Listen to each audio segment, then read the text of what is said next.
there's more room for other jungle champions rather than for almost the longest time we can remember. There's been 2 or 3 top ones, but now some more are starting to sneak in there. Even though Rek'Sai is kind of crowding out the majority of them, if she's off the table, then we start to get a lot more interesting things. I would like to see interesting. Talk about TSM having these big champion pools. See what they can actually reach into. The Azir is banned off first. I like that from Envy right away. TSM felt okay to play the same composition twice in a row yesterday and 3 Azirs along the way. So get it. Yeah, Bjergsen's been playing a lot of Azir recently, going more carry from the mid lane. But Bjergsen has also shown he's very willing to play support, to play utilities from the mid lane. So now maybe we'll get a different look from TSM. We definitely will get a different look from the bottom lane. They've been joking about it for weeks here from TSM, as Doublelift has only played a single game this split on not Lucian. Now he'll have to play another champion. I don't think that's going to be a problem for him, but you have to wonder, anytime you just play a single champion over and over, you just really get used to that champion and used to all of its matchups. And the muscle memory definitely has an effect, even over a short period. He's already got the shakes. He's like, I don't have it. I need my Lucian. My Lucian. Where'd it go? Where'd it go? Lod has actually played a lot of Lucian as well, so we'll see. I think that, you know, Lod has been leaning towards Ezreal mostly if Lucian's not there. He also has, you know, some Caitlyn in there. Yep. But he's definitely had a bit more diversity. There's that Swain that we talked about. Actually, will not see him in game. Haunter's been pretty much Swain or Aurelia a lot recently. And he's been doing a great job, as we talked about, carrying from the top lane, just putting up great damage numbers and handling his own in lane. I feel like that last ban would have been that Arise or Aurelia. It turns out to be the Rise now as the first pick. The Aurelia, or do they actually get that jungle for themselves? It's going to be neither. The Trundle is actually first picked up here for Envy. Yeah, I do like that. As we talked about, every single time he's locked in, I'm a big fan of anyone who just smashes almost all matchups in lane. And Trundle's great into most melees, and look what they've banned. They banned Swain, so that range champion's not there for him to have to deal with. And then TSM took care of a lot of those very strong mages on the other side. And as of right now, I don't think they would... I mean, they could go back to, we said, you know, TSM can very well show a different look here, but I don't think they would want to go back to the Haunter on tanks. He's been having a lot of success with his carry tops, so that Maokai mouse over maybe, just a joke. It's been a while since the Maokai, looking back. Yeah, has to be all the way back to Immortals, and that was actually a loss for Team Solo Mid in that engagement. It is going to be the Rek'Sai and the Karma pickup coming in for Team Solo Mid. 2 very well-rounded picks. See that Karma still being up, and she's been played so much lately. Definitely a huge rise in priority for the Karma. Everyone's relying so much on these speed boosts to maneuver. Since so much of the game now is around these mid-game team fights, because we've added extra objectives to the game with the changes to dragons as well as Rift Herald being buffed, and they are actually significant. You know, it took people a while to get used to them, but the win rates, especially in competitive play, when people have been able to take Rift Herald, and especially early Rift Heralds, have been very, very significant. And we've seen, especially in North America, people really focus on that. So Rek'Sai's a good start. As we said, you know, that's pretty much the premier jungler right now. But you're going to need, you know, some top lane presence as well. And it's a little bit difficult to get that versus a Trundle with Swain and Vladimir and Rise all being banned out. Talked a little bit about that. Elise Proxen will lock it in, and we have the Ezreal, which usually between the Lucian and Ezreal goes to Lod, but we also saw Ninja toying with this yesterday. Yeah, in their famed all attack damage composition. I'm pretty sure they won't go full attack damage again. They already right here I've locked in Elise, so at least they have a little bit of magic in there, but yeah, they got reamed for that that champion select, and this technically still is a flex pick for Ninja. You know, he's one of the guys who is a sort of legacy Ezreal player, and he was always talked about, oh, this guy's got a weird mid lane champion pool, you know, when he was playing across the seas in other leagues, and he did bring it over here, but like I said, I think that Lod will be very happy to take that one up. Double is showing the Sivir already, though, so he actually doesn't double up. I mean, he doesn't go to another new champion, because the single champion that he did play besides Lucian was Sivir back in week 1. So nothing new from TSM. They're going to keep the same comp, not show too much coming into game one, just play it strong, regular composition, and now Envy. Do they flex the Ezreal? What do they finalize with? Yeah, I'm looking at Ezreal being the AD carry because if you look over at TSM side, you see double speed boost now and an Aurelia. That's a lot of dive for any AD carry that doesn't have a jump of his own. So I really don't see Envy going the Ashe route, even though Ashe has been super popular and you would like engage if your top laner is Trundle, right? And your jungle is Elise. You don't really have the best engage, but I think it's just too dangerous to lock something like that in. Ooh. Okay, well, this technically still is a flex pick, but I would believe that Ninja would take the Varus once again. Right. Varus has been a mid lane champion that's super popular in Korea right now, and Ninja has already taken that to the mid lane. And we'll see if he can actually pull that poke off, but we're just talking about how dangerous it is to take Ashe into double speed boost Aurelia comp. Varus, very similar situation that he's in. Also, the composition in general here for Envy, putting themselves into a poke comp against the comp that wants to rush you down. If they get themselves behind, which they have been faltering early in games, that's almost impossible to find your way back in. It does look a little bit scary here for Envy already in the draft phase. Now, they have locked in some counter initiation. Braum there with the wall that could do some to slow down the TSM onslaughts, as well as if Ninja is very accurate with the ultimate from Varus, that can be something where you can stop someone in their tracks. And as you say, a poke comp is very good at, focus firing down the first person. If someone charges in, they get nailed with that snare. Elise follows up with Cocoon. Ezreal can land skill shots easily since they're snared up. And the pillar from Trundle is what's meant to bring a poke comp all together. This is one of the age-old things. People have used Trundle and poke comps for years. And it's all about, just getting that pillar in there, the slow, so that more of those skill shots can land from the team. Meanwhile, TSM, there you go. There's your last lock-in. Yeah. And it's going to add an extra life to the person who's diving in. So you're going to have to take him down twice. You really hit the nail on the head there, saying Haunter, continue to keep them off the tanks. More damage, and that Bjergsen utility can then come back out. We haven't seen the Zillion for a few weeks, but it is detrimental to that mid lane. He is going to make Ninja's life a living hell. We've seen Bjergsen's bombs get off. Now he has the speed to get into range to do more with the rest of his team. It's going to be hard. With Envy trying to sit on the back line and poke, they have a lot of things to dodge. Yeah, themselves. it is. And TSM did a good job, saving their Bjergsen pick for the last pick, just to add that extra little umph. Bjergsen, the crazy thing is, on Zillion, he's not only, been able to add the extra revive for their comps and, play for the entire team, he's also had lane pressure every time he's played Zillion, just in the 1-versus-1 matchup. All right, before we load into Summoner's Rift, be sure to contribute to the conversation over on Twitter. Use hashtag EnvyWin or hashtag TSMWin to declare your allegiance. And we'll see how you're voting as we get in the game, probably just after those Keystone Masteries. We'll see how they are doing.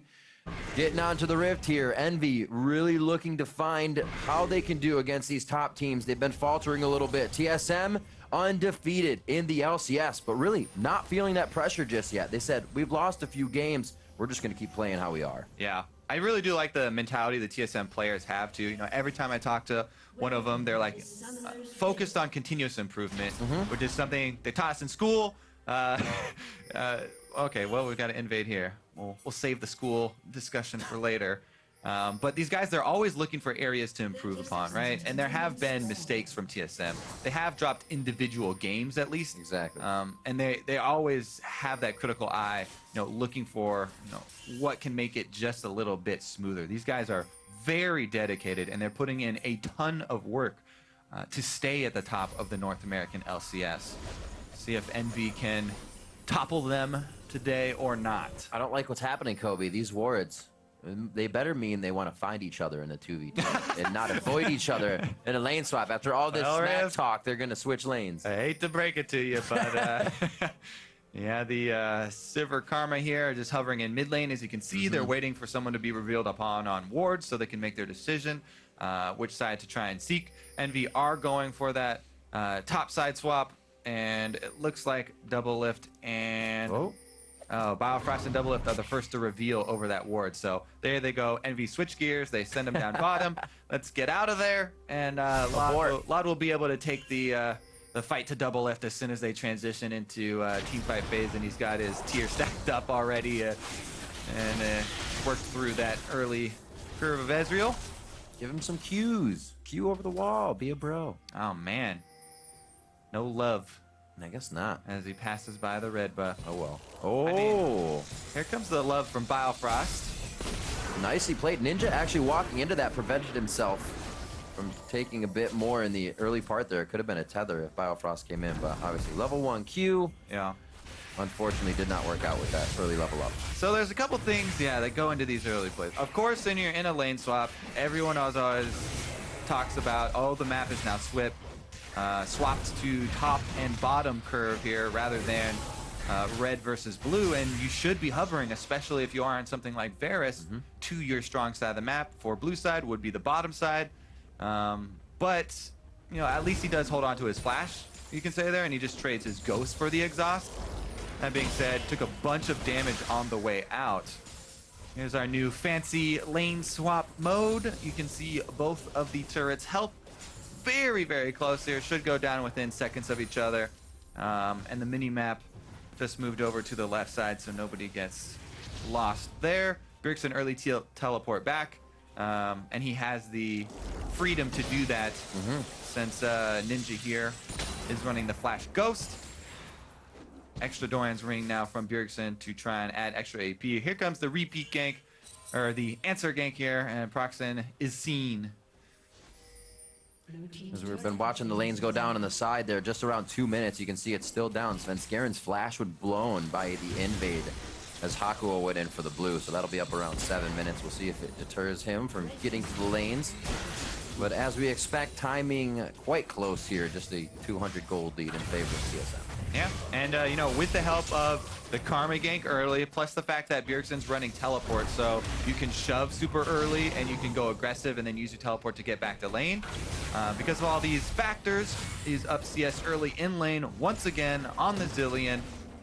Meanwhile, if we checked in and you were paying attention to both of those screens as far as the lane swap goes, both of the top laners did get their solo gold. The only real big difference here is that Aurelia Hanser was able to pick up a lot more of the last hits. He stayed around a lot longer, and having to use that teleport early to get into position here. We'll see if he gets punished or if they can actually catch up on those minions for Seraph, because you definitely don't want to be behind the Aurelia race to Trinity Force as far as top lane matchups go. Ooh. Flash for flash here. Proxen is going to actually trade them on this visit mid. Plus, you can see the focus with warding on mid here from Proxen. They don't want to let Bjergsen take over this game as they've seen him take over so many. Helping out with some presence mid. It does also help out Ninja get back up in there with the CS. Varus, he just wants to get to that point where he can CS safely with his arrows. Well, it hasn't been too easy just yet. That early visit coming in from Biofrost really set him back to CS. He's trying to pick up right now. Starting to even things out as they match into lane. And we actually saw Proxen make his way back into his jungle. Not privy to the knowledge that as Hanser and the rest of the team were just up there. Quite a bit of ward, so with an eye on Proxen, TSM may be able to make that early game move they're waiting for. Yeah, well, so with both junglers actually heading to the lane swaps to answer turret trades here, we may actually see that move you're talking about center around an early Drake for TSM. The Rift Herald will be spawning. The Rift Herald does take a bit longer than early Drakes after the changes and boost to his health. So we'll see if Envy actually gets the time to answer, because in this situation, ideally, Envy would also like to keep up on the turret taking pace, which they're a little bit behind on, and also keep up in the objective trading and get that Rift Herald, but TSM are just too quick here, and they're going to be up Dragon as well as the turret timing. Now, we'll see if that actually has any ramifications, because they could just ride out this small difference in tempo as they switch over to the Rift Herald. But as you said, Rift Herald is very, very difficult to take. And if TSM really had wanted to try and send some people up here, it only takes a little bit to interrupt one of these Rift Herald takes. Nobody does go up though, and Envy will just even it out. Seraph says, thanks guys. Thanks for grabbing that for me. And how beneficial would that have been actually if this swap had happened differently? The Pope team getting the first Ocean Drake, having time to spend out on the map and kind of push TSM back. However, TSM get Drake #1. Envy will answer though. They still have a bit of movement on the map, even if they aren't showing the vote. 92-8 right now. And we'll see if Envy can fight back on that. Yeah, that's a much needed buff for Sarah in the Glimpse of the Void, which you get off of Rifttail, because as we said, the main difference in this lane swap has been that Hauntzer has been able to pick up so many more minions using that teleport early and sticking around in the minion wave for much longer than Seraph did. Hauntzer is up basically the entire gold lead that TSM has over Envy right now. Or a very, very large portion of it. He's up almost 600 gold on Seraph, and that Rifttail buff is definitely needed to try and even those odds. So what can Envy do at this point? Seeing Hauntzer getting big, knowing he's going to kind of be a split push menace, do they wait this out and try to get Seraph big, or can they almost act on it now?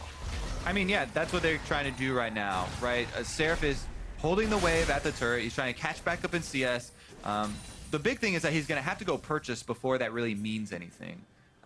Because you can even up the gold all you want, but if you haven't gone back to base to purchase the item, not going to make a big difference.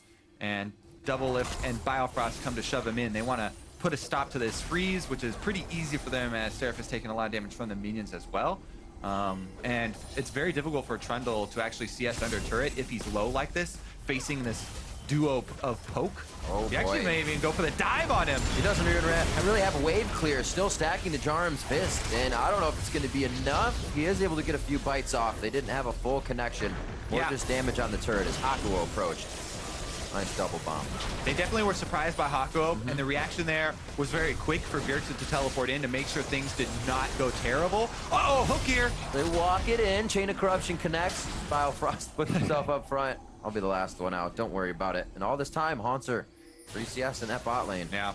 Hooked arrow, basically, for the snare. Saved it. Anyways, the damage there from mid is the answer from Envy, as because of the surprise show up there from the support of Hakuo and the aborted dive from TSM, it does cost Bjergsen some of that mid lane pressure. They get some damage on the turret, you know, and Envy are able to stabilize a little bit, although the main job was done, right? TSM, they're still trying to nurture this advantage for Hauntzer over Seraph. It's a level advantage, it's also item advantage, and now all they have to do is try and maneuver it so that they can actually get that matchup, you know, once Hauntzer is able to complete his Trinity Force. Right now he's doing a good job just pruning the wave. You can see he's trying to keep it at a manageable size so that he can react with teleport if need be, but it doesn't get so big that it's going to push really quickly. He wants to keep it right about there since he's got vision as well. His will regroup, the cavalry of minions to slow it down, and Hauntzer is having a field day in that lane right now. Sitting on just under 1,000 gold, Bjergsen around 1,600 himself with money to go back on, but you can see how sure of themselves they feel right now, staying out of the map for long periods of time. And TSM was doing this the other day as well, is pushing with Biofrost and Double Lift continuously in one lane. Yeah, I mean, their job right now is basically to keep up this pressure on the side without getting caught. And they have a very good duo to do that. Sivir and Karma, those are the two with the speed boost. So this duo is just supposed to hold this pressure point while their other two farmers get ahead. And the farmers are Svenskeren and Hauntzer. And those two are the ones that are holding the gold lead for TSM. And now he's moving in to claim this turret. TSM, an entire turret actually ahead, as the top side is going a lot slower for Envy. They're trying to answer. But it is, again, the couple of seconds that they've kind of been behind on the turret trading for most of the game. They're very good at using breakpoints and excelling the turret drop. Gets you that gold where you want to get your breakpoints. And TSM now coming out with more items, control on the map as well. They do trade again on that turret, but their movement is always one step ahead. And once the fight goes along with one of these turrets, TSM's going to be on the inhibitors. Yeah, and with the way that the side lanes are going here, so incredibly favorable for Hauntzer, I do like that Seraph is not going for Ravenous Hydra and he's going to go for the Titanic so he can get that health. Because if you're not significantly ahead, or if you're not getting your 1 versus 1 matchup as Trundle early on in the game, then the Ravenous Hydra actually is very scary and very risky for you to take because it does leave you very squishy. And Aurelia, you know, even with the Glimpse of the Void, you have to be worried about getting burst down with that. even though we've seen so many people, opt for the Ravenous, that's usually when they have a more even early game or even get ahead early.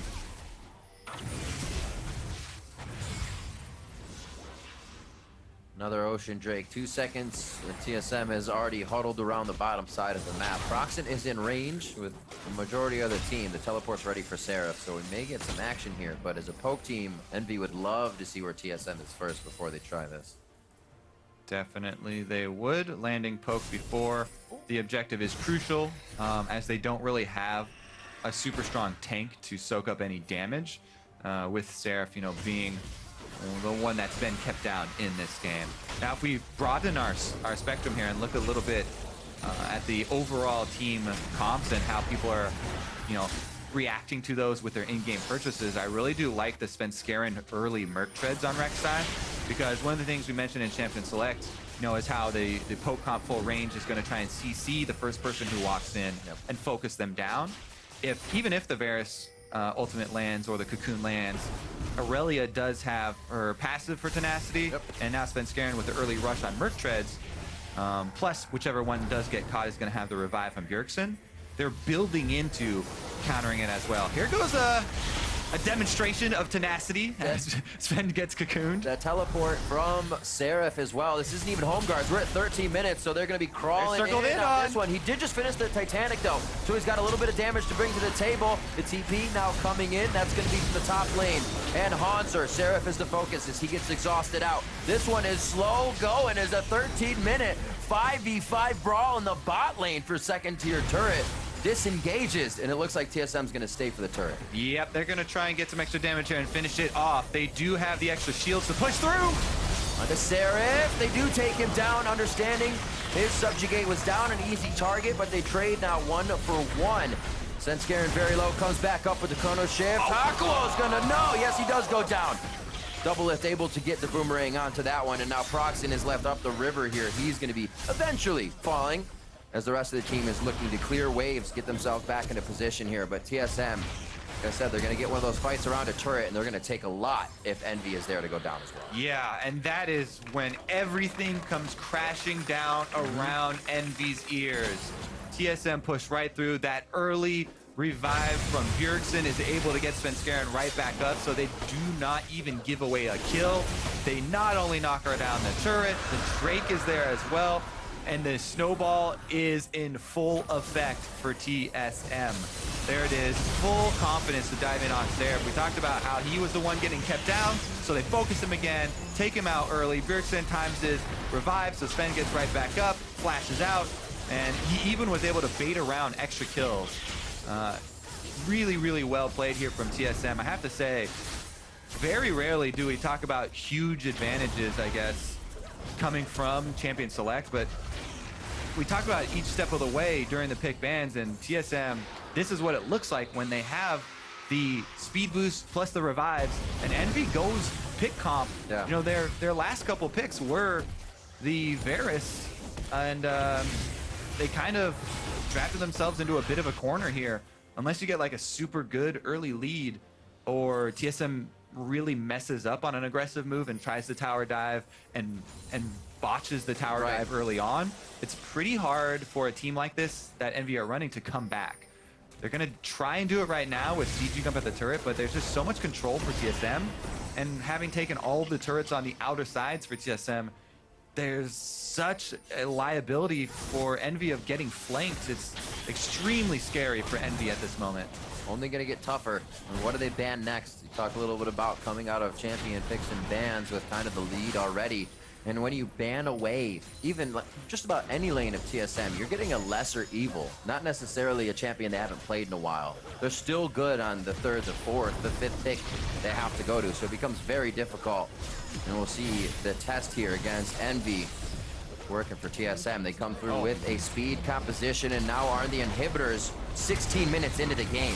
Yeah, this is maybe the third time that Envy have been behind on turret trading, and Seraph actually trying to defend is going to lose his life. Oof. The love taps. Took a while.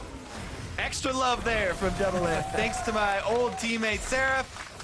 Gonna cash in on some gold there, and Svenskeren locks it down. That's gonna be a very, very free inhibitor. Whoa! as TSM are Walks just right through him. annihilating Envy. That Triforce proc absolutely exploding. Lod. TSM onto the Nexus. 17 minutes into the game. 20 right now. They literally took apart a composition that Envy could put together, and then they made the shot caller have something to focus on all game by putting Double Lift and Biofrost in Serap's face and his lane, and it has crushed Sheriff's lane down. He may have minions to farm if TSM ever give the base breathing room. Double Lift will finally fall, as they were biting off way more than they could chew. They almost knew it, as the rest of the team is messing around in mid. I mean, I guess you could say this is one of those scenarios. Oh, hello. Where TSM are getting a little carried away with their success. You could go there. And that's kind of what I was talking about as far as the psychology at the in-game intro. But even if you say they're getting a little carried away with the success, they're having massive success in this game to be inside of the base, killing Nexus turrets at 17 minutes. The good thing for Envy, all right, if we try and slow it down a little bit after this, and we do see their follow-up kills here on the duo, the good thing for Envy is that at least TSM don't get a lot of gold off of Nexus turrets. Yeah. I mean, it's definitely demoralizing to have your base destroyed 17 minutes into the game and have this clear avenue in, but at least Nexus turrets don't give you a bunch of gold, and All right. if That Envy can snowball's try been and taken off. stabilize now and hold on for a very long time, they can. Yeah. There's hope there, but man, TSM are really running away with this game and making a statement at the beginning of this series versus Envy. Where are they going to head next? I mean, we said it at the beginning of the game, and Envy kind of put themselves in a bit of a rut choosing the poke comp against the undefeated team in the league that's always going to want to pressure a new advantage. So if you fall behind against these guys, there's almost no chance of coming back. Envy looking for those variables right now and being pushed in every lane makes it seem pretty grim. Haunts on Seraph, and he can't afford to fight that. Svenskeren and the rest of the team denying this security, the vision that Envy is trying to put in their jungle here, and just looking for an opening to take one more of their members. Yeah, Svenskeren's very happy to soak these skill shots, by the way. As we said, he's building to be the front man. Full defense, has the Merc treads early. Maybe a little bit too much there as they burn the Bjergsen ult, but it's gonna pop right back up and go for round number 2 of soak all the skill shots.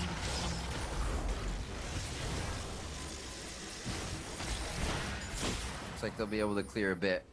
Once they actually have the numbers there, they can clear these waves, but now that they have to be split thin because of this inhibitor down already, it just makes things that much harder. We had a question if, you know, Envy was going to come up against the top teams in the leagues and kind of falter. Even if they did, would they be able to kind of recuperate, figure out what the wrongs were and right those? And it seems like with it all happening so fast, even in a best of 3, they seem to not be able to. Yeah. Definitely having some problems. I think they do originate in Champion Select because it was one of the issues yesterday. We mentioned briefly the full attack damage comp that they had, which, you know, those can be successful, but they're so ridiculously risky. And if you make that one mistake, then it's very difficult to come back from because the itemization for the enemy is so easy. And this time around, TSM actually weren't really hiding the fact that they were going with speed-centric, or, you know, Aurelia dive. And Envy were still confident enough, Ninja specifically, to pick, you know, the Varus and round it all out as a poke comp. Seeing that, I think something like if they even threw a Victor in there with the gravity field and the Chaos Storm, TSM would have to run into that at least, but that would at least give them a little more AP, a little more option. Well, facing this full tank Svenskeren with Merc Treads, going to be backed up by a revive. He's going to be fearless running at this team, and all he has to do is get in there. He's got Flash now as well, so one knockup should be enough for a Sivir plus Karma speed boosted Aurelia to get to that back line and take them out very quickly.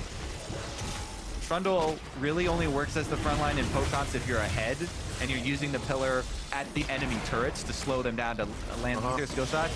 Trundle's not a peeler. He's not very, I mean, he can try, but he can only really slow people down a little bit. He's not someone with hard CC that's going to actually be able to significantly protect you against an Aurelia. It's like they're just gonna hatch this ward for now.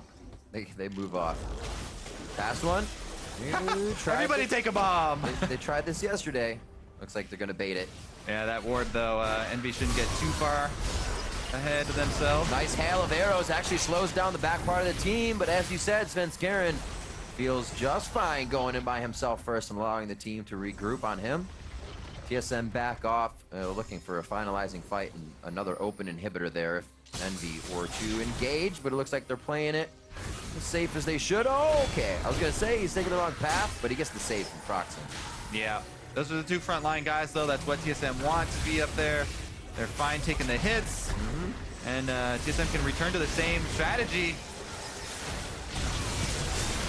Ooh, they're using a lot to get out of this, and Envy's not getting much back. There's the damage they were looking for. A very nice piercing arrow from Ninja.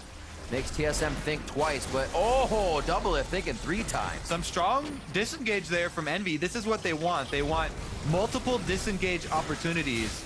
Now, they did have to blow some ultimates to get those off. Now they don't have Braum ultimate or Varus ultimate, and those are the two really main disengage options that they have.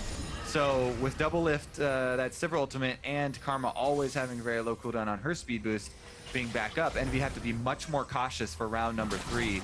They did a pretty good job disengaging those first couple ones, but weren't able to get anything back for it, and TSM aren't going to give up trying. And get the stun here. Frozen Domain, looks like it gave him just enough room to get away. He actually may get sped up, slowed down, or bombed out by Bjergsen here, but he actually gives up chase, and they give the red buff over to Lod, you saw with the True Shot Barrage. Oh man, too, with Mountain Drake spawning here, that's exactly what TSM want. Double Mountain Drakes, they can do the same Baron bait again, only after the disengage from Envy, TSM can just turn around and burn Baron. They already have one Mountain Drake. If they get another one, that will be a very trivial objective for them to take. And Envy are going to be so cautious about walking up through the jungle with the pick potential that TSM do have at the moment. It's we talked about it being scary at minute 15 for Envy. Things are getting very, very, very worse for them now. All they're relying on too, since they're kind of money struck, is Recipeing and Farsight. They don't have any more vision wards to put down in their spots, so even walking into this, like you said, very dangerous, and they're not really leaving with any vision either. A few pink wards do go down, so they can have some breadcrumbs to stay safe. Not much though. At least they know how to get back home, defend those inhibitors. True Shot Barrage to peek at Baron. Pretty low kill game here with a lot of aggression from Team Solo Mid, focusing on the turrets, getting their lead from objectives, and again, this fast rotation comp around the map that we consistently see now. All right, let's talk about positives for Energy now, or Envy. Because Envy have been on the receiving end for most of this game. You know, at least Ezreal here, we talk about a lot trying to stack up. He's got his Muramana transformed. And we saw a couple times the successful disengages. If they can actually poke someone down through one of these disengage exchanges, they're not too far behind in gold. You know, they might be able to recover from that. This dragon coming up, though, is going to put a lot more pressure, because dragon's a lot easier to take for TSM. And as we said, the stacking mountains are going to make Baron even easier. Got to credit to Envy as well, not falling prey to these engages. 2 or 3 times now, TSM has used the Monster Shield and double list ult to try and get in, and Envy is always ready for it. One of these times, somebody might move too far out, maybe not a Svenskeren or a Haunter, and that would be Envy's in. Yep. It's a small window, but they definitely have to work with right now. And if Envy are able to get a teamfight win off of poking someone down and focusing them before it really commits to a full engage from TSM, then they do have the team to siege up and take turrets afterwards. They could gain a lot of global gold from the 2 outer turrets that are still standing from TSM, and, you know, take those down after killing someone. So there could be an opportunity for them to, you know, try and even up the gold. But again, the cards are in TSM's favor at the moment. And all they really have to do is wait for this Mountain Drake to pop up, and they'll gain a lot more pressure drawing Envy out into the open, which is where TSM want them, so they can chase them down. I'd be impressed by this guy on your screen right now if he can come back and continue to lead this team. He was down quite a few CS, has roamed around, scrounged up the amount of CS to get himself back to at least even, and now a little bit ahead of Haunter, but still looking to complete more items. Haunter just finishing that Randuin's, but the Frozen Heart definitely going to help Seraph keep himself up in these fights. Yeah, and the Frozen Heart is one of the few items that you can build to help your teammates out and peel for them as well. We talked about Trundle has a hard time peeling Aurelia. An AoE attack speed slow is one of the best things that you can try and do against her. Because she's just gonna dive right past you. If you bite her to take away some attack damage and then stand close to reduce her attack speed, that's most of what you can offer. There goes the Mountain Drake though, and that's gonna put that extra pressure on Baron. TSM should probably transfer up there right after this. You know, it's almost kind of what Seraph said previously is, you know, our early game may not be that good, but I feel late game we're better. And it was kind of a back and forth early game. TSM slobber-knockered Envy. And then you saw Envy say, wait a minute, we know exactly what we're doing wrong. Let's stop this. We just didn't have enough time to stop our inhibitor and Nexus turret going down first. Because it seems like TSM just should have went back and did it again, but they haven't been able to. Yeah, that's the problem for TSM, right? You can chase people down, but if you don't have much room to chase them down, aka if you're inside at the Nexus turret or at that inhibitor, you know, you can't chase them into the fountain. You get lasered down. Well, Kobe. Yeah, so TSM trying to draw them out into the middle of the map via these neutral objectives. And Pink Ward on that Baron, I think they should be able to defend it and get right back there to the baiting. Well, they won't be able to defend it. Hakuo sneaks in, takes out that ward. Successful spy mission. But now he's gonna have to run for the hills because once TSM move back in, they should just be able to put all that vision right back down and get to their bait game. So Doublelift is gonna take top wave duty. All the buffs on the bot side are clearing so Envy can focus everything on the top side with Seraph's teleport being ready. And I think we're getting ready for one of our big fights here. Hopefully Envy, for them, can set up the poke on the outside.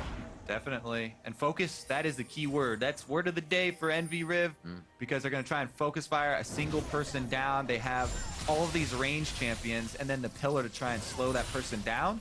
If Envy can get that focus fire on someone, you know, keep them at range and allow Laud and Ninja to take them out, that is what a comeback is going to look like for them if it's on the table. Got the real blue build for Laud. Still going for the Blade of the Rune King now. Even more appeal for himself as Haunter comes in.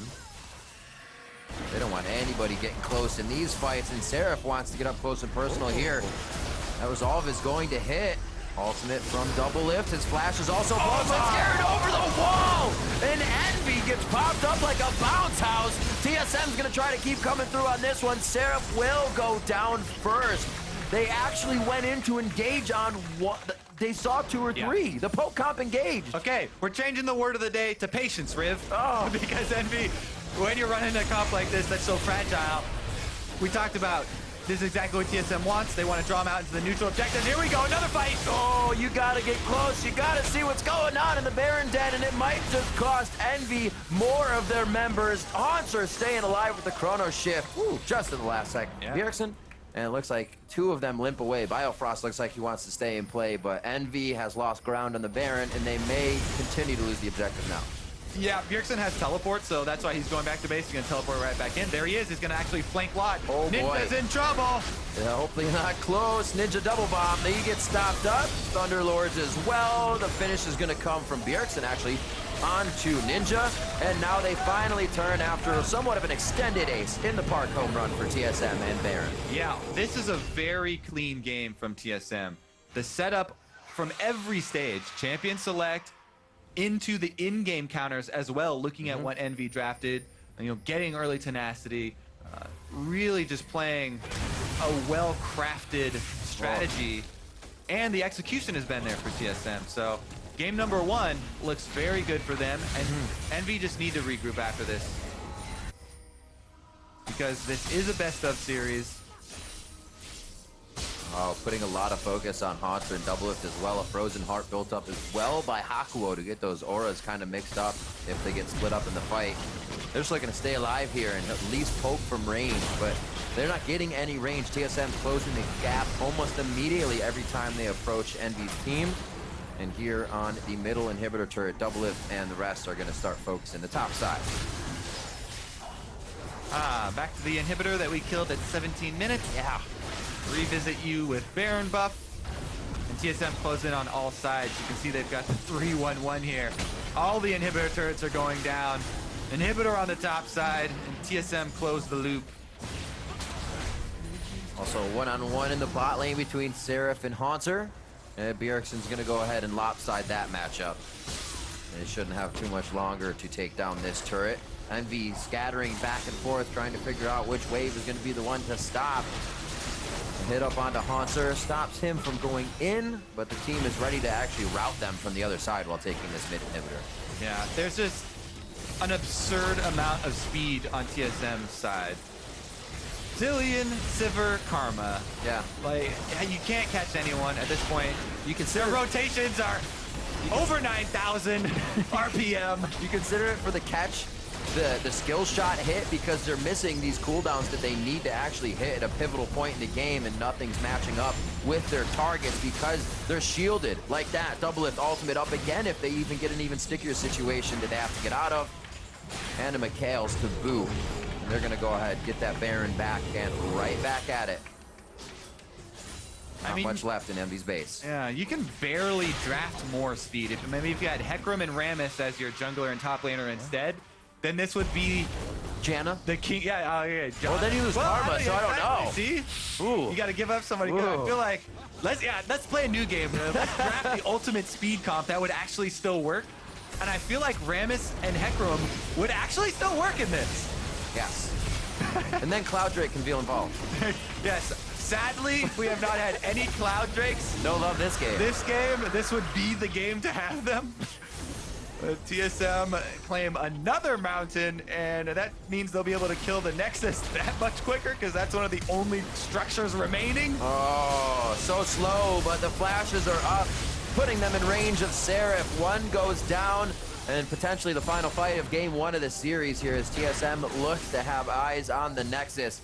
A lot of wards being placed in here. If anybody needs to pass back, teleport in. Glacial Fissure goes out. Hakuo, Unbreakable is up. Pretty much saves his life there as Doublet gets the last few crits on. Ninja almost drops immediately as Haunter dives in. Svenskeren still being a huge tank on the front line. Literally just tanking the turret. Comes back up with Chrono Shift, and he is going to be still wreaking havoc at the doorstep of Envy's Fountain. That's going to be the Nexus turret going down. TSM controls game one, and they take down Envy. Yeah, definitely controls it. They absolutely demolish Envy in game number one. In all aspects of the game. What a statement from TSM. No more of that underestimating jazz. Looking to prove themselves as the #1 team in the North American LCS, and very convincing performance. Very convincing. We talked about their mentality coming in. They're saying, yeah, there's people seem like there's a lot of pressure on us because we're undefeated, but we've lost game. There are flaws. We're playing good, but maybe what happens even when you're in a pause, like going that far out of the game just because you're down in it, even without the pause. TSM's able to kind of deflect all of those things, understand when the endurance, the strength needs to be used, and they use it effectively. Power points in the games, the strategy calls for macro play, and picks and bans seem to be fluid every time. It's going to be hard to beat these guys and take them out from undefeated 7-0 in matches. We'll see if Envy can take a game off them here in this match as we get into game two. All right, well, they destroyed our Hecarim Rammus comp, Riv. Yeah. Some speed being banned out here versus Seraph, but that's actually an interesting wrinkle here on the blue side ban popping up. It is also a jungle ban as well, but I have to assume that Vlad is going to be Envy's last ban here. You cannot really afford to give that away on the current patch. And so that brings up some more questions around the jungle. I think that Rek'Sai is a very powerful pick, but I don't know about first pick worthy for TSM. Things like the Aurelia are still available. The Lucian has gone unbanned this time around, as it showed to be not too big of a factor last time around. And I guess my question is answered. Rek'Sai is very much first pick worthy. TSM snagger up. Interesting. They banned the Braum. Probably means Haku is going to get his Karma with that Rek'Sai first pickup. But Svenskeren playing very strong. Player of the game along with the team last time. So well synergized on those engages. And we're just able to find their in against the poke comp of Envy. What do they start off this time? Defense, support. They can get the Karma, play it safe, not showing too much. Could also go to Ninja and play that flex, which is something we see Envy can do as well. Ninja and Seraph share some of these same champion pools. So if they were to go in that and kind of trick TSM that way on the red side here. Definitely true. You know, being red side does have some advantages. You get the guaranteed counter pick, and you kind of get to choose which one you're going to show first anyway. Ooh, there it is, back right on to the Trundle. You know, it still is. You're going to be confident on that into pretty much any matchup. And they also snag away that Lucian. I don't think it's as big of a deal as people think, just because Doublelift has continuously been playing it. But as you said, Laud has also been focusing with that champion. And if you do have close quarters combat, Trundle pillars are great for assisting Lucian in, you know, being able to weave in and out of those team fights. As you said, though, the speed was really a big factor in the last game. And Karma has not found herself here. Zillion definitely still available, as well as the Sivir. See what direction they go this time around. Having Lucian, though, you're not going to have a poke comp, so TSM already can scratch that one off the list, and you're not going to go back into the same strategy.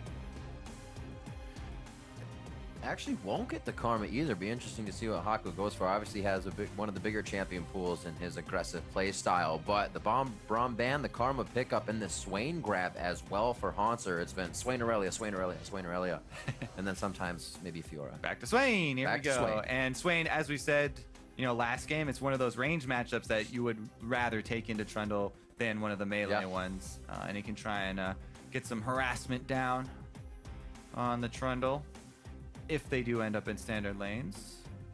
So I'd say, would it be actually on Envy coming out in this game to try and put TSM behind early, or are they safer just trying to play a base early game, keep it neutral, and then take it out of maybe a lane swap? Yeah, anytime a team does get crushed like that, everyone's like, oh my god, they need to start in the early game, you know, they gotta change stuff up. But honestly, Envy's biggest successes have been when they do take it late game and they play it kind of slow, and they get to the stage where they can use Seraph up in the top lane, you know, push out that minion wave, then try and transfer down to an objective. And I think they should just keep on working with the same strategies that have been successful for them thus far to have the best chance against TSM. I don't think now is the time to drastically change it up. We do see the Graves coming in. Has been a few weeks. First few weeks of the summer split saw Graves, and he's kind of fallen away, but picked up with Nami here for Envy as TSM round out their pick ban. So some stain for that Lucian lane. Try and sustain through the Karma. It looks like Envy definitely do want standard lanes, even though the draft is not even complete right now. I would assume that they were going to go for that. Proxen also locking in that Graves. It is still played a decent amount, has fallen down priority a little bit, but it's going to add some extra damage here for the team fights as they transition, and they're going to need some way to burn down the Swain. Oh. It's always a scary comp when you know how they're going to initiate, and they're still probably going to get some of those clean initiations. The Ashe arrow coming across now, and Bjergsen is going to be throwing down the Chaos Storm when one of those connects. Yeah, and I have to say, either Ashe or Jhin, or even kind of Sivir, are crucial AD carries for a comp that runs double AP like this, and the two mages that don't really have reliable engage. I mean, yes, they do have the speed up as well from Karma and Flash Rek'Sai on burrows, but the Ashe really is the cherry on top there for TSM. Yeah. They have really guaranteed long range engage, and it sets up for an easy unburrow for the Rek'Sai. And then the AP damage comes swarming in after that. It's actually a lot of good control when you have these two mages like Swain and Victor, which are mid-range, yet can still kind of zone out the AD carries, these two short-range AD carries of Graves and Lucian of Envy. Oh, that's why I actually really like that last pick here from Envy in the Cassiopeia. It does add that extra range, as well as the threat of counter engage if she can get a good ulti off. I was gonna say, if they didn't have so much speed last time and they didn't create a poke comp, Cass would have almost been awesome there to get the team feeding into you, and you just ult them. Here, they're gonna try to do it. Seeing that speed is actually gone again, Ninja can stay a bit safer. And he usually plays aggressive, so I don't even want to say that. He could probably just play aggressive on that Cass.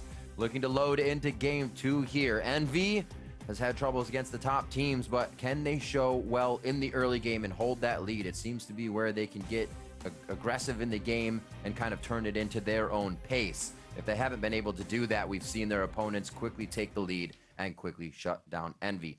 We're almost ready to go. Just a quick reminder, you can support your favorite team on Twitter using the hashtag TSMWin or the hashtag EnvyWin, and we'll tally those votes as we get into game number 2 between TSM and Envy. We're about to be on the Rift. The compositions are completely changed. We actually saw TSM run in a double back-to-back, same comp yesterday.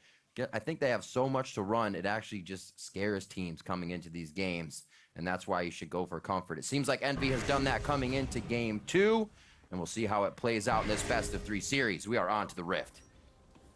Yeah, I'm especially interested to see how this mid lane does turn out, because as we set him up, Ninja's one of these guys that can have player of the game, or he can, go for a really big hero play late and just lose it entirely. Cassiopeia is definitely one of those champions.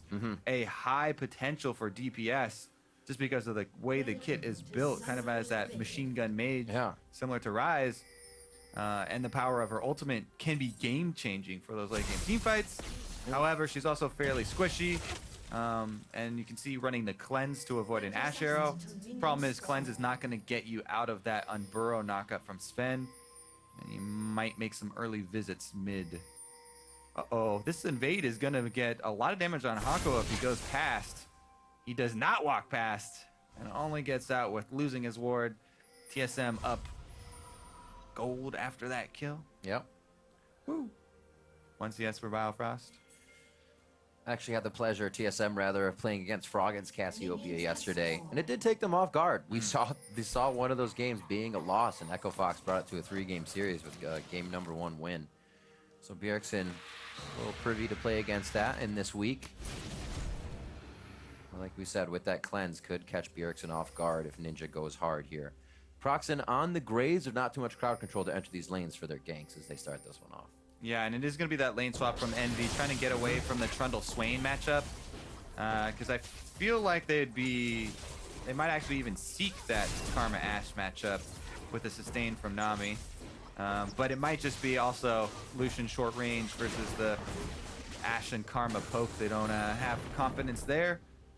I think the main factor would be that 1 versus 1 though, and they want to get Seraph started off on the right foot this time around. Hanzo there. One of the good things about Swain and lane swaps, when you want to snag those few CS before you leave, Beatrice helps you out. He did miss one of the melees, but made up for it with a ranged one.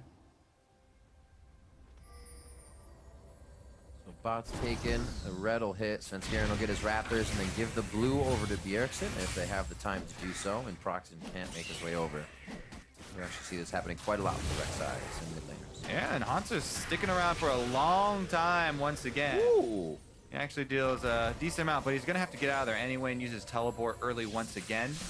He used his teleport early last game, and now he's going to get right back into lane. Whereas Seraph, this entire time, has been double jungling. And as a double jungler nowadays, as a top laner, you don't get anything out of it. You just try and help your jungler quickly get through. Because unless you last hit that monster, you don't get anything. Oop, I think he missed the cannon there. That is unlucky. And the ability of quickly safe farming a few of those minions with Swain puts them so far ahead in this turret take as well. That teleport down, it's not even half right now for Envy. So again, this is almost replicating game 1 where TSM having a lead in timing, edge, and map control. Yeah, exactly. You go down the checkboxes, TSM earlier on the turret. They are also ahead as far as the solo matchup, Hauntler versus Seraph, because of the time spent double jungling and experience is not shared anymore. There's a gold lead for Hanser right out of the gate. There is also an experience advantage for Hanser right out of the gate. And TSM feeling very good about the way this one's starting off again. Blue team's turret has been destroyed. actually does not look like Sven Skaren was able to get that blue buff. So the 3 goes over to Proxen. Nicely done by him. No time to go back and give it to Bjergsen just yet. We'll see if they can use it, though. Like we said, no crowd control coming from this grave, so it may be some time before we see the team group up for an objective and use that, or rely on Seraph to be a very, very good pillar in what could be a counter gank in the top lane. Yeah, most of this Envy comp is built around counter engagements, and a lot hinges on Ninja and his use of the Cassiopeia ultimate, as we said, because if you're just relying on a Nami tidal wave as your forward-moving initiation, then it's a bit iffy there. Double and Biofrost move in to get some early damage on this turret as well, though, and once again, Envy there aren't many wards for Double Lift and Biofrost here, but well, it seems like Proxen went for Raptors, unfortunately. Yeah, the thing is here, Envy, because they're behind in timing this time around, I do like this choice. Instead of continuing on with the lane swaps and like, oh, okay, we're already a few seconds behind, we're going to put a stop to it. We're going to move in to try and defend. Now, they do have a Nami for sustain, but even with that, it's kind of difficult for Seraph to CS under turret, as you can see. And he's going to move in for some of them, but eventually he's going to get whittled down and chunked out. Maybe he'll use his teleport to get back in and continue the defense on this turret. Because down on the bottom side, the opposite situation, Lod there is actually CSing effectively against Hanser, because talk about no vision, Hanser has none either, and on Swain it's scary as well. Proxen returns from the base. Berserker Greaves first buy on his Graves as he continues to smite out his jungle to clear that out as fast as he can, really.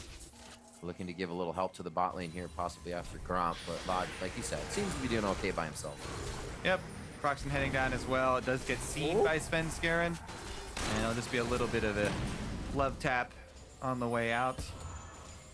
Another little thing for the duo lane of the Nami Trundle is that Seraph is gonna, you'll see him continuously put down the frozen domain, the W for him for Trundle, before Hakuo sets off the heal on Nami, because it'll increase the amount that he gets healed.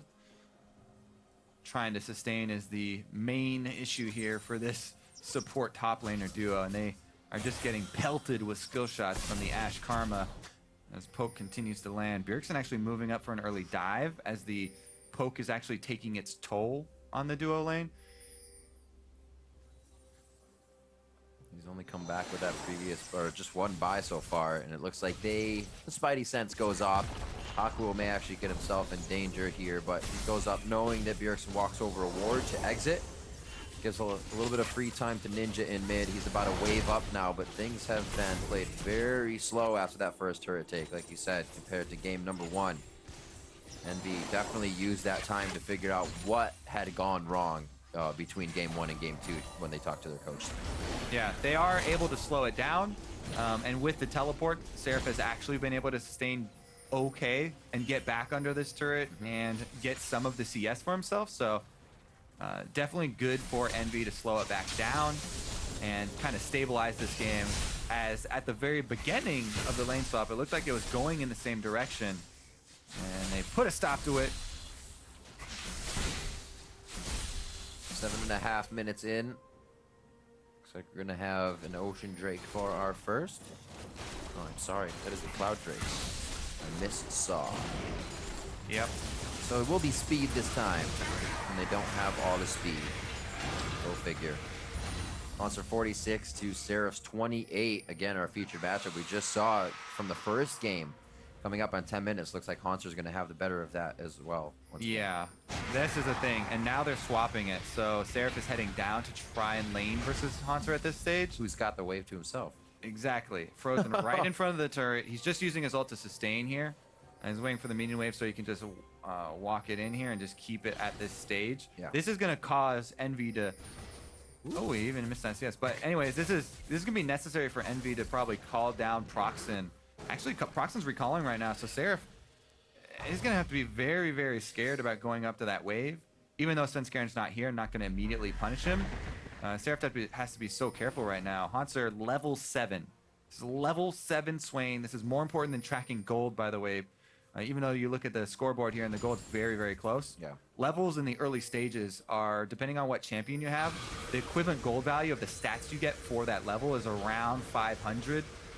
There is variation there depending on what champion you are, but it is huge and more important because of the levels that you get to put in your spells than the gold values are. So very scary situation, but without any vision for Haunter, he doesn't want to get punished. He's on Swain, no escapes, and he would have to burn Flash if they were to collapse on him. Seems like Envy has resorted to, and it works for them, resorted to almost having a lane instead of assisting it as such, as Seraph kind of pushed up too far with Proxen coming down. They just say, that's going to be all right. I'll play it safe so you don't have to put too many resources into me. And it's actually a way Envy keeps himself around the map here in bad situations to stop the opponents. And it's actually pretty crucial at this stage in the game for Proxen to not reveal himself to keep Haunter honest. But he's coming up top lane here, and Haunter's just pushed up all the way to that bottom lane. So Haunter's going to try and shove that wave all the way to the turret so that Seraph doesn't get a freeze in answer back and catch right back up. So Haunter did get it all the way to the turret, and it will eventually start to push back towards TSM side. So Haunter gets to kind of hold on to his little experience lead, or significant experience lead that he does have against Seraph. Almost going to have that Rod of Ages finished. One more of these pushes in the back, and he'll be stacking up just at 10 minutes as well. Getting these items completed and having turrets to drop is going to mean a lot of stats and even more gold coming into TSM here. Envy holds that 200 gold lead, but like we said, the levels are playing a very big deal, especially if it comes into effect. Right now, it seems like Seraph has been able to keep away from what was a 3-level difference here and continue to level himself up. He is persistent. All right, Ash Arrow from out of bounds. That was a little wide. Cassiopeia no boots, but can still dodge that, no problem. Haunter trying to harass due to the experience advantage, and there come junglers. He had a lot of minions to fight it, and that was his upper hand there. It almost won him the fight, but he got never moved in and took way too much damage without being able to trade back. A good back and forth as the top laners test each other with a bit of jungle help. I'm actually curious. I think they recalled because they saw the duo lane, or they didn't continue chasing because they saw the duo lane heading down. Because if it wasn't for that duo lane roam, Bjergsen actually had the early position on mid lane roaming first, and they could have kept chasing in that 2 versus 2. They had the advantage if Bjergsen was able to slow down Ninja and not allow him to enter the fray. But that the duo lane trail from Lot and Hakuo, I think, saved the life of Seraph there. Are these guys going to match up? They talk a lot of talk, but nobody's walked the walk between them. Oh, yeah, they've been exchanging minion kills. That's true. That's true. Right now, I mean, Lot does mechanics, 112 to 103. We heard differently from Doublelift. Haunter still giving the business to Seraph. It's not going to be easy, but he does get this one to stop in front of his turret. Yes, that's crucial for him. Plus, things get a lot better once you can get your cowl versus any of these ranged magic harassers. Haunter sees, oh my goodness, he's frozen the wave in front of the turret. Let me get back here. Break that real quick and unfortunate. Put an end to the freeze. This is probably going to be a dragon though, because they have so much pressure. Seraph's chunked out. He would probably have to go back to base and use his teleport to get in here, but it might even be too late. And TSM should be able to get this Cloud Drake pretty easily. Abyssal Scepter finished up for Ninja, still stacking his tier. Cole looking close for Lod. And Doublelift, actually, as his Ginsu's is finished up. Oh, I'm sorry, Yomu's. BF Sword on the side of Doublelift, as we saw him actually just attempt to kind of feed Bjergsen in mid. Threw the arrow out, just missed Ninja. But that cleanse is there as well. So maybe they're looking for a 1 and then a 2 punch. As they're able to get that cleanse off, they'll return for it. Yeah, definitely going to keep looking for Ash Arrows. It's back off cooldown, so... Doublelift definitely has the right idea, as Fabi's been demonstrating this week with the Ash. Get as close as you can, but stay in fog of war, so that they have the least amount of time to try and dodge the arrow. Ninja, though, slippery. And they're moving in for another dive, this one on Seraph. Can subjugate onto Svenskeren. It may be enough to keep him alive. The return of the tidal wave causes Svenskeren to flash now. Summoner spells traded, but no kills will be. Oh, Bjergsen again got the early roam. And Ninja. since he had position, Ninja trying to follow gets chunked almost out of lane here. Gonna heal up as best he can with his Twin Fang, though. Gotta poison him first. Saved his summoner spells. So Bjergsen can't just come back quickly for the kill. But he may be looking for it here. Just a blast to keep him out of range from Ninja's Q. This lane 145 to 144. Ninja keeping up with Bjergsen, but we haven't really had too much action in this lane in both games because of the lane swaps. We just saw the Zillion and the Varus last time. Not much come of it. And now we're going to have to see if Ninja and Bjergsen can do it for their team this time. Mostly Ninja. Yeah. If they can shake off the loss and come out strong now. Yeah, Both still very close. He's definitely going to be a crucial playmaker for the team. Step 1, though, is complete for Envy. This game, so much better than the last game for Team Envy. 3 minutes and they had a Nexus turret. Yeah, they, so Envy, you know, putting a stop to the lane swap and putting a stop to the bleeding of objectives this time around, have been able to recover, save for the 2-level discrepancy here in top laners. Gonna try and force it, though, because they have numbers advantage. Haunter with a pretty good chunk, and Hakuo nullifies most of it. They're gonna go for it. 4 people from TSM are downriver. That's the long range Gonna be max arrow. stun. I think they got backed off a little too much. TSM showed a few too many members. Right through all those minions, though. Yep. Yeah, so the arrow passed through mid lane over a couple of wards, Yeah. and the call was made there from Ninja. Hey guys, arrow's coming down, back off. And so everybody's okay. Nobody takes the bullet.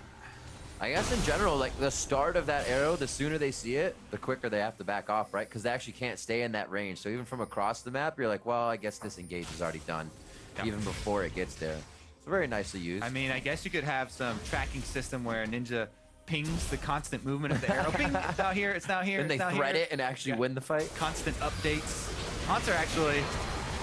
Ooh, so that's been Scaren's flash recently. Haunter's flash recently now.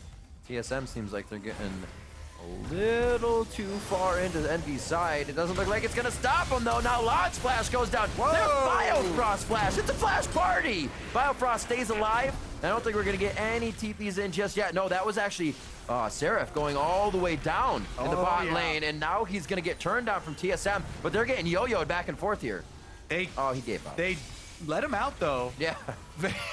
Very scared of the 4-man team of TSM, even though Double Lift was all the way across the map and Ash with no teleport can't join. They were chunked out enough, I guess, for Envy to abandon that call, even though they could have closed it before Double Lift got there. They didn't have vision on him, and it was a little bit risky, but that was definitely an opening. The reason really is probably being that, as we mentioned, this team that Envy has is much better suited to counter-initiate rather than force plays like that. The force would have to be Seraph just pillar spamming until the rest of the team could kind of finagle their way in there, but even so, they don't really have a point man, no good hard engage. So they let him out. All right. TSM can usually act on when they squeeze their enemies right under their own turret. Whoop. Looks like they may actually get procs in. There it is. Squeeze them in, force them behind, and pincer them. Yeah, it doesn't matter how many arrows you airball early game if nobody fights after them. The one that matters is the one right down mid lane. First blood acquired, and it went to Bjergsen nonetheless. Team solo mid cashing in. And that's going to be money well spent for him. Want to upgrade that Hex Core. Want to get that to max level as soon as possible so your extra speed on the Chaos Storm can chase people down. He's already got the Rylai's, so that becomes very scary. Extra speed on it plus slow being applied. Such good synergy in just one item for Victor. See him crush down. Bjergsen. See him go for a few attacks on Ninja. That one gets stolen by Sven. Sven Scarin special here. Yep. The full tank Rek'Sai. Your auto attacks don't help taking the blue buff that much. You don't need to do that. Everybody else has plenty of damage to take care of it.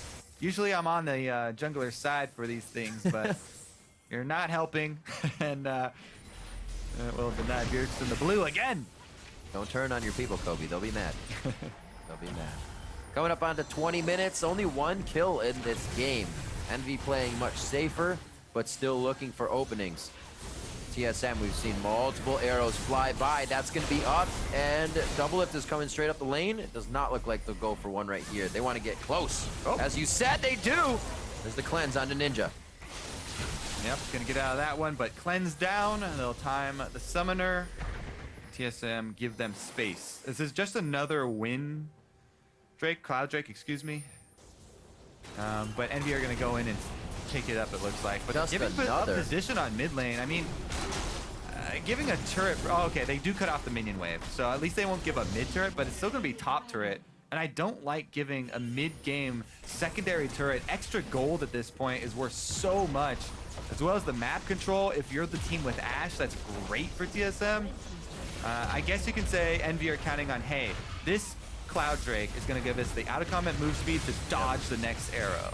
If that is the case, and that extra tiny bit of move speed actually enables them to dodge the arrows, then it will be worth it. Like Irene was talking about this earlier before, is in the fights where you go down and how did he catch me? It's 405 to 409. Oh. Uh-oh. Seraph actually, no move speed gonna help him as he's in combat, but he's just gonna walk right out his Trundle. Bjergsen wants to chase him.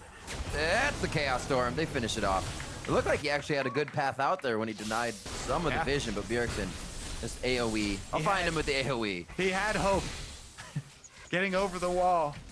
Trundle just wanted to get back home, and Bjergsen dashes his dreams. The second kill also going over to the mid lane here. Bjergsen being set up very well to deliver that team fight damage, and he has been able to upgrade max level Hex Core plus the Rylai's. Will be very, very tricky to deal with.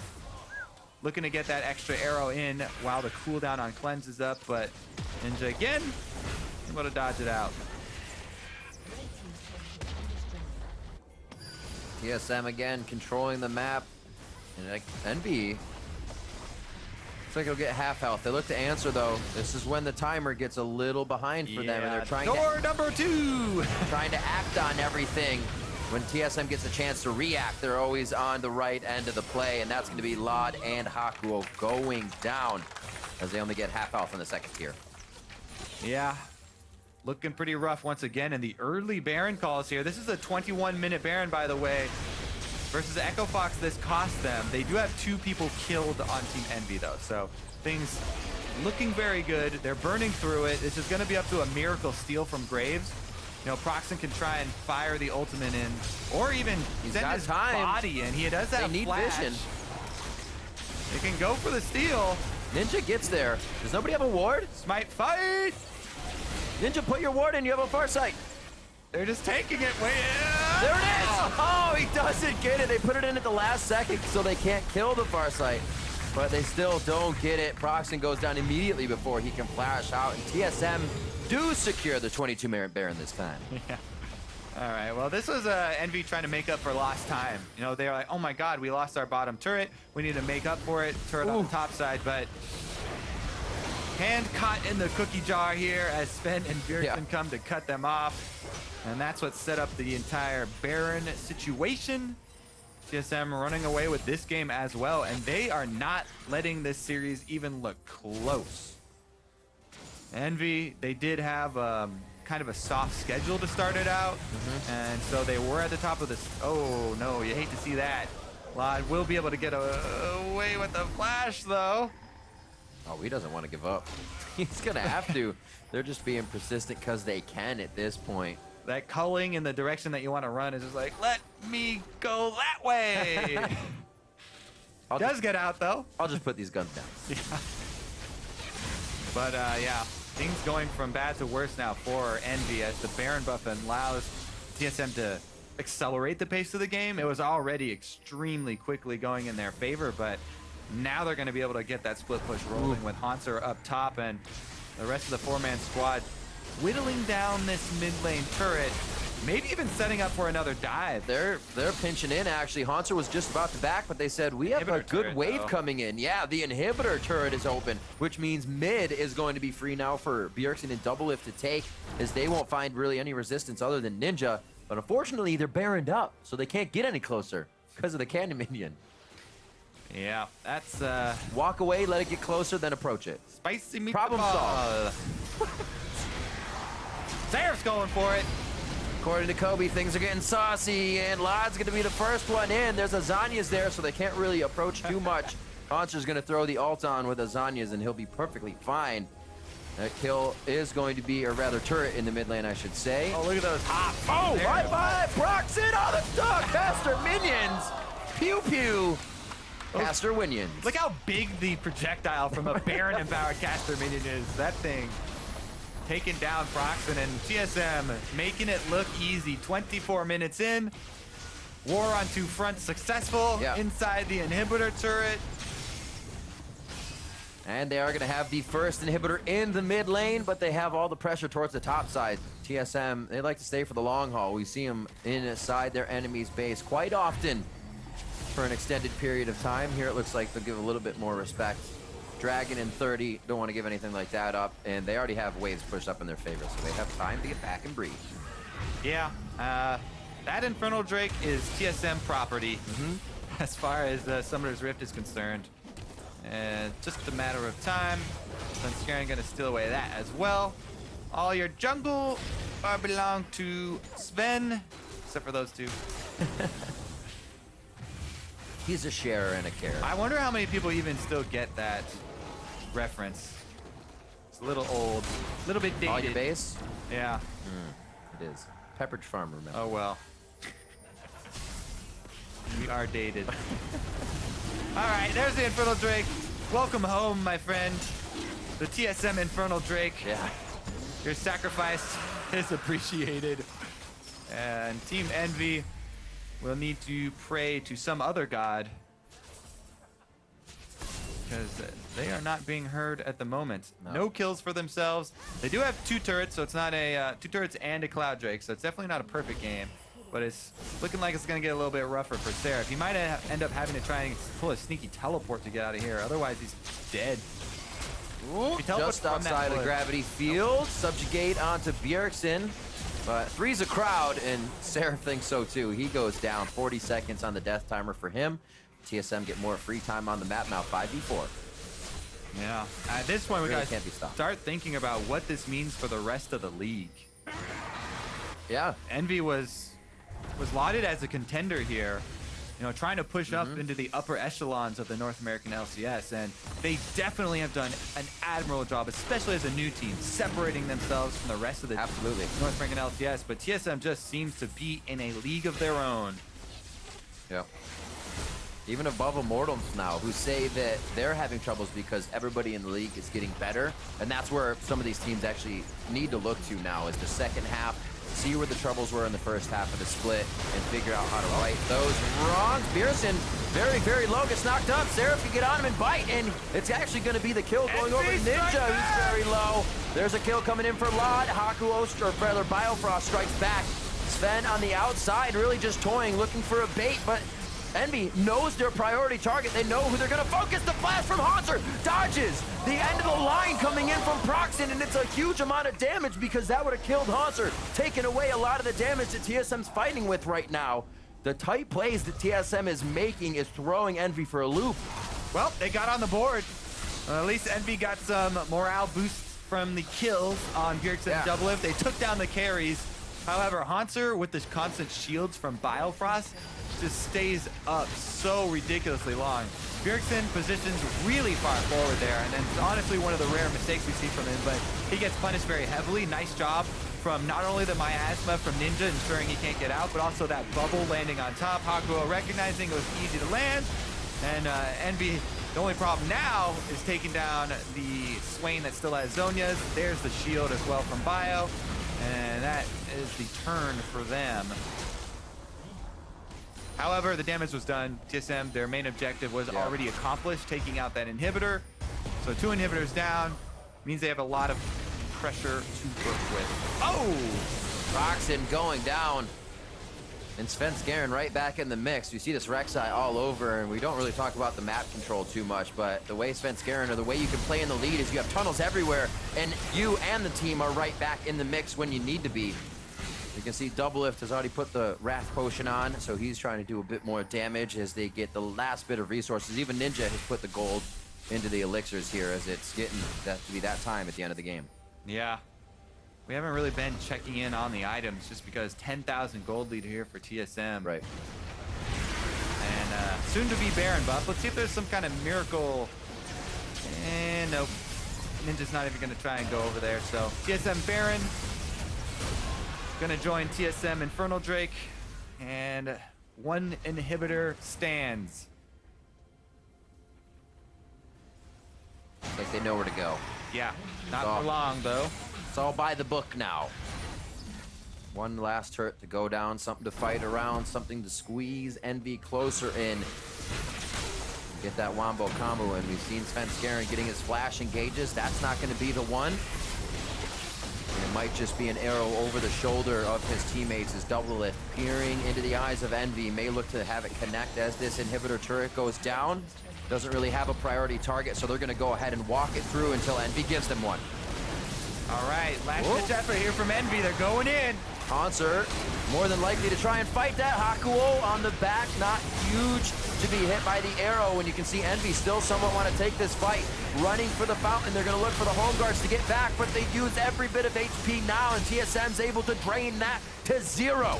Along with the inhibitors, all 3 are down. Actually, the mid one spawns back up as the Nexus turrets are going to be going down soon. TSM looking to pad the stats a little bit and get those fantasy points in for their fantasy friends. 30 minutes on the clock, 13-4. TSM very close to closing out game 2 with a few more touches on the Nexus. I believe 50 gold goes to Doublelift as TSM take down Envy 2-0. And in a very convincing fashion at that. This is why everyone ranking TSM, not only because of the scoreboard at #1 in the North American LCS, but the way that they destroy their opponents and have destroyed their opponents. Yeah. You know, this split, summer split, has been TSM split so far. You know, Immortals did give them a run for their money. Cloud9 was able to make a good showing versus them, but Team Envy are going to have to go back to the drawing board. Solo-wise, it seems like things can play out each time for them. You know, we see Ninja having pretty solid lanes coming up on CS in the late game over Bjergsen, but still faring well there. Our top lane matchup, it seemed to be a little more lopsided in the way that TSM provided more resources for Haunter. They offered him more, and it actually kind of made Seraph have to think more, do the shot calling, and he was still pressured by TSM because they weren't going to let him have time to breathe, think, blink. Yeah, even just a small change that TSM made where they are like, you know what, Haunter, you can stay in the lane in the 1 versus 2 and snag as many minions as you can before they pressure you out. We'll allow you. Go ahead, use your teleport super early, down to the bottom side, join us then. And that lead that they got him in both games out of the lane swap was a big part, you know, of the early game and why they had priority on almost all of the rotations because they have this big advantage, this big experience difference between the two. As well as for getting the swaps early, making sure first Dragon was there. As we said, the way it played out, Ocean, Mountain. Like, that was perfect for them in the combination they got. But a game 1 like that is going to hurt the mentality coming into game 2. We already thought it would be difficult for Envy. But looking at their side, as I said previously, just kind of back up the story, Immortals, Pole Belter said, all teams are getting better. Everybody's learning from each other. And I think that's where Envy kind of need to look forward now. See where what the other teams are doing in the early game. How does TSM grab those advantages with almost not even going to lanes, just allowing people to farm more, giving solo experience and things like that. And then that advantage cascades down through the rest of the game. I got another word instead of snowball for it yet. And TSM are able to use that through the mid game. Once they get to that point too, they don't let up. Like the pushing from TSM after that midway point. Was very, very scary for Envy. And even though Ninja only died very end of the game, there wasn't a big opportunity for him to make a big turnaround. Once TSM sink their teeth in, it seems like there's no way out of it for their opponents, and that's the way it went down again for Envy as TSM take the win. And before we get into the replays, let's go down to stage side where Zyrene has TSM's jungler standing by for a post-game wrap session. Thank you very much. Great cast on the day, gentlemen. I'm here with the jungler of TSM, Sven Skaren, after that victory over Envy. I want to start off with that matchup here. Coming into today, Envy, they were looking like a top 4 team. What were your expectations on this team, and did they meet your expectations after the match? Okay, so I think Envious really surprised everyone by the start of split by how good they actually looked, because they're like a pretty new roster, and last split they were like relegated or something. So I think they like kind of surprised everyone, even me. Like I was really surprised by how well they're doing. So I kind of thought they would be harder now, but yeah, they're not bad, but we were just better. Oh, you're talking about being better. You guys are still undefeated, and your last matchup is P1 to reach that halfway point. And if you do that and you beat all of them and you end up being 9-0, what are your expectations right now of the league? Or sorry, what are your impressions of the entire league after you have almost reached that halfway point? I'm not really thinking about being undefeated, because we still lose games in the best of threes, like we lost yesterday. So not really thinking about being undefeated, because the league as a whole seems pretty good now. So like C9 and Immortals are still really good teams. So we're not going to underestimate anyone. Especially with P1 next week at the bottom of the standings. And it's kind of a trap game because you have Immortals right after that following in that week. So how are you going to not look too far ahead for that Immortals game and still prepare for P1? Yeah, it's just like every week kind of, because we played like Energy and Equifox as well before the game today. So we kind of underestimated Equifox a bit yesterday, and you could kind of see it in the first game where we just slipped up. So next week I think it's going to be a big point that we don't like get overconfident and just take everyone with like the same practice. And final question for you here, Svenskeren. In spring, you were second most deaths in the league at 61. Crumbs had 62, so luckily he took that away from you. But in playoffs, something clicked for you. What do you see as the biggest factor that allowed you to improve so drastically, and now you're this top jungler in the league? I'm not really sure. Like, probably just the team clicking more together. So it makes my job like 10 times easier when everyone is on the same page. So usually there will be problems like I have to gank too much and people calling too much for resources. So I would just be everywhere and then kind of dying and not getting any farm. But now it's like everyone takes responsibilities if I get behind. So it's not just my job. All right. Thank you very much, Svenskeren, for the interview. Congratulations on the victory, and also looking forward to next week. Good luck with those games.